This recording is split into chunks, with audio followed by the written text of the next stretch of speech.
দুপুর বন্ধুরা, দেখো লুচিগুলো বেলে নিয়েছি, পরপর রয়েছে। আরও কটা পরোটা করব বন্ধুরা। দেখি লুচিগুলো নরম হয়েছে কিনা, তেল গরম হয়ে গেছে খুব। দুপুরে লুচি খাবো, দেখি ফুলে কিনা। রাধে রাধে, ফুলে যাও সিম সিম। না বন্ধুরা, ফুলেছে, উপমা কিচেনের মতন ফুলেছে। ফুলেছে না বন্ধুরা? তেলটাও কম দিয়েছি। না বন্ধুরা, উপমা কিচেনের মতন হয়েছে যে, বা সুন্দর লুচি ফুলেছে। নরম হয়েছে কিনা দেখতে হবে। আর একটা ছোট্ট পাড়া দিয়ে দিই, একটা ছোটো আছে।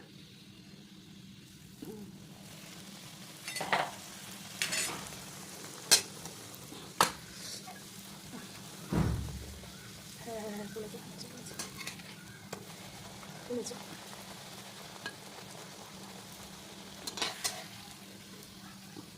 লুচি হবে, পরোটা হবে, আর এখানে আলু আছে, আলু সেদ্ধ করা, আলুর তরকারি হবে। তেল কম দেওয়া হয়েছে তো, তেল কম জন্য লুচিগুলো বেশি হয়। তেলটা যদি আধ করা থাকতো তাহলে লুচিগুলো ভালো ফুলতো। দেখো ফুলছে, তেলটা কম বলে দেখো ফুলেছে।